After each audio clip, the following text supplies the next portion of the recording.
SASDOவின் பிரதான செய்திகள். தலைப்புச் செய்திகள். எரிபொருள் விலையில் ஏற்பட்ட மாற்றம். அர்ஜுனாவை எதிர்க்கட்சி தலைவராக்குங்கள், விமல் வீரவன்ச அறிவிப்பு. யாழ் பல்கலை ஆசிரியர் சங்கம் வீதிக்கிறங்கி போராட்டம். வடமாகாண கல்வி புலத்தில் என்றும் இல்லாதவாறு அரசியல் தலையீடுகள். ரணிலும் மஹிந்தவும் நம்பர் 1 திருடர்கள்.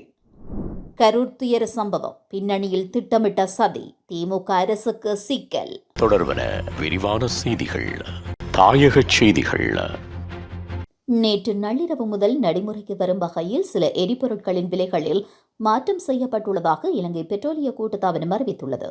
மாதாந்த எரிபொருள் விலை திருத்தத்தின் அடிப்படையில் இந்த விலை திருத்தம் மேற்கொள்ளப்பட்டுள்ளதாக அந்த கூட்டுத்தாபனம் மேலும் தெரிவித்துள்ளது. இதன்படி லங்கா வெள்ளை டீசல் 1 லிட்டரின் விலை 6 ரூபாவால் குறைக்கப்பட்டுள்ள நிலையில் அதன் புதிய விலை 277 ரூபாய் ஆகும். அதேபோல ஒக்டீன் 95 ரக பெட்ரோல் 1 லிட்டரின் விலை 6 ரூபாவால் குறைக்கப்பட்டுள்ள நிலையில் அதன் புதிய விலை 335 ரூபாவாகும். மேலும் மண்ணெண்ணெய் 1 லிட்டரின் விலை 5 ரூபாவால் குறைக்கப்பட்டுள்ள நிலையில் அதன் புதிய விலை 180 ரூபாவாகும்.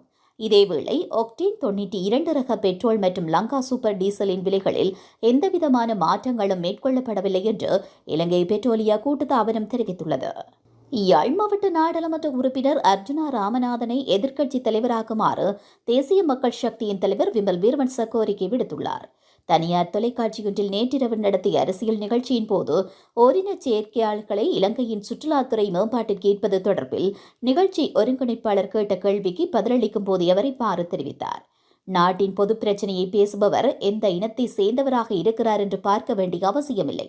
எனவே நாடாளுமன்ற உறுப்பினர் அர்ஜுனா ராமநாதன் அனைத்துவித பொது பிரச்சனையையும் பேசுவதால் அவரை எதிர்க்கட்சி தலைவராக்குங்கள் என்று அவர் தெரிவித்தார். தற்போது நாட்டின் எதிர்க்கட்சி தலைவர் சஜித் பிரேமதாச என்பது குறிப்பிடத்தக்கது.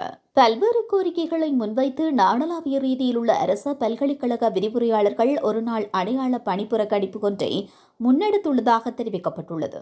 அந்த வகையில் யாழ் பல்கலைக்கழக ஆசிரியர் சங்கம் இலங்கை பல்கலைக்கழக ஆசிரியர் சங்கங்களின் சம்மேளனத்துடன் இணைந்து அடையாள போராட்டம் ஒன்றை நேற்றைய தினம் முன்னெடுத்தனர். யாழ் பல்கலைக்கழகத்தின் பிரதான நுழைவாயிலை மறித்து முன்னெடுக்கப்பட்ட குறித்த போராட்டத்தின் போது பல்வேறு கோஷங்கள் அடங்கிய பதாதைகளை ஏந்தியவாறு போராட்டத்தில் ஈடுபட்டனர். இதன்போது ஊடகங்களுக்கு கருத்து தெரிவித்த யாழ் பல்கலையின் ஆசிரியர் சங்க தலைவர் விக்னேஸ்வரன், இன்றைய அரசின் கல்வி அமைச்சர், ஜனாதிபதி உள்ளிட்டவர்களுடன் நமது பிரச்சினைகள் குறித்து பல சுற்று பேச்சுக்களை நடத்தியிருந்தோம். தீர்வை வழங்குவதற்கு அவர்கள் இணங்கிய நிலையில் தீர்வுகளை நடைமுறைப்படுத்துவதில் காலதாமதம் அல்லது இழுத்தடிப்பு நிலை இருந்து வருவதால் அதற்கு எமது எதிர்ப்பை வெளிக்கொணரும் வகையிலேயே தீர்வை விரைவுபடுத்த கோரியுமே இந்த போராட்டத்தை முன்னெடுத்தோம் என்று அவர் தெரிவித்தார். வடமாகாண கல்வி புலத்தில் என்றுமில்லாதவாறு அரசியல் தலையீடுகள் அதிகரித்துள்ளதாக இலங்கை ஆசிரியர் சங்கத்தின் பொதுச் செயலாளர் ஜோசப் ஸ்டாலின் குற்றம் சாட்டியுள்ளார். அவர் வெளியிட்டுள்ள அறிக்கையிலேயே இதனை தெரிவித்துள்ளார். அதில் குறிப்பிடப்பட்டுள்ளதாவது: குறிப்பாக வன்னி மாவட்டத்தில் தேசிய மக்கள் சக்தியின் நாடாளுமன்ற உறுப்பினரின் தலையீடுகள் எல்லை மீறி செல்கின்றன. பாடசாலை நிகழ்வுகளில் அரசியல்வாதிகள் செல்லக்கூடாது என்ற தேசிய மக்கள் சக்தியின் பிரதமரின் கூற்று வெறும் வாய்ப்பேச்சோடு நின்றுவிட்டது. தம்மை அரசாங்க ஆதரவாளர்களாக காட்டி அரசாங்க தரப்பு அரசியல்வாதிகளை பாடசாலைகளுக்கு அழைத்து குறுக்கு வழிகளில் வரப்பிரசாதங்களை அனுபவிக்கும் கீழ்நிலைக்கு சில பாடசாலை அதிபர்கள் செல்லும் நிலைக்கு வடமாகாணத்தின் கல்வியில் அரசியல் தலையீடு அதிகரித்துள்ளது. கடந்த காலங்களில் அமுக குழு போன்று நாடகமாடி ஆசிரியர்களின் உரிமை பற்றி பேசியிருந்த ஜேவிபி சார்பு அரசியல் தொழிற்சங்கங்கள் என்று அரசாங்க அமைச்சர்களாலும் பிரதி அமைச்சர்களாலும் ஆட்கொள்ளப்பட்டு ஏனைய தொழிற்சங்கங்களை நசிக்கும் செயற்பாட்டிலும் கல்வி புலத்தை அச்சுறுத்தும் செயற்பாடுகளிலும் ஈடுபடுகின்றனர். பிரதி அமைச்சர்களாகவும் இருந்து கொண்டு ஜேவிபி சார்பு ஆசிரியர் சங்கத்தின் செயலாளர்களாகவும் தம்மை பிரதிநிதித்துவப்படுத்தி வடமாகாண ஆளுநருடன் அமைச்சர்களாக அமர்ந்து கொண்டு தமது தொழிற்சங்கங்களுடனான சந்திப்பு என்ற போர்வையில் வடமாகாண அதிகாரிகளை மிரட்டுகின்றனர். இடமாற்றங்கள் அரசியல் நிகழ்ச்சி நிரலில் நடக்கும் செயற்பாடுகளை இலங்கை ஆசிரியர் சங்கம் முற்றாக எதிர்க்கிறது. இத்தகைய அரசியல் தலையீடுகளை எதிர்க்கும் முகமாகவே இடமாற்ற சபையை இலங்கை அரசாங்கம் புறக்கணித்து வெளியேறியது. மேலும் குறித்த சில முறைகேடுகள் மற்றும் அரசியல் பழிவாங்கல்கள் தொடர்பில் இலங்கை ஆசிரியர் சங்கம் சட்ட நடவடிக்கைகளை முன்னெடுக்க உள்ளோம் என்றும் தெரிவிக்கப்பட்டுள்ளது. ரணிலும் மஹிந்தவும் நம்பர் 1 திருடர்கள் என்று கடற்தொழில் நேரியல் மற்றும் கடல் வளங்கள் அமைச்சர் ராமலிங்கம் சந்திரசேகர் குற்றம் சாட்டியுள்ளார். யாழ்ப்பாணம் விசேட பொருளாதார மத்திய நிலையத்தின் மீள் ஆரம்பிப்பு நேற்று இடம்பெற்றது. இதன்போது உரையாற்றுகையிலேயே அவர் இவ்வாறு கூறினார். பொருளாதார ரீதியில் இலங்கை வேகமாக முன்னேறி வருகிறது என தரவுகள் கூறுகின்றன. அதேபோல லஞ்ச ஊழல் ஒழிக்கப்பட்டு வருகிறது. இனவாதம் மற்றும் மதவாதம் என்பவற்றிற்கு முடிவு கட்டப்பட்டு வருகிறது. இலங்கையில் வாழும் மூவின மக்களும் ஓரணியில் திரள வேண்டும். அவ்வாறு நடந்தால் இலகுவில் முன்னோக்கி சென்று விடலாம். இதனை எமது ஜனாதிபதி தோழர் எல்லா இடங்களிலும் வலியுறுத்தி வருகிறார். எனவே இந்த இனவாதம் என்ற பிசாசுக்கு எமது நாட்டில் நிரந்தரமாக முடிவு கட்ட வேண்டும். அதற்குரிய நடவடிக்கையை நாம் முன்னெடுக்கும் போது பழைய பிசாசுகள் மீண்டெழுவதை காண முடிகிறது. பழைய திருடர்கள் ஓரணியில் திரண்டுள்ளனர். அதிகாரத்திற்காக சதி மற்றும் சூழ்ச்சிகளை செய்ய முடியுமா என்பது பற்றி ஆராய்கின்றனர். இனவாதத்தை தூண்டியேனும் தமது இருப்பை தக்க வைத்துக் கொள்ள முடியுமா என்பது பற்றியும் பேசுகின்றனர். இது பற்றியே ரணிலும் மகிந்தவும் அவரது வீட்டில் மந்திர ஆலோசனை செய்கின்றனர். ரணிலும் மகிந்தவும் நம்பர் 1 திருடர்கள் என்று அவர் கூறினார். உலகச் செய்திகள்.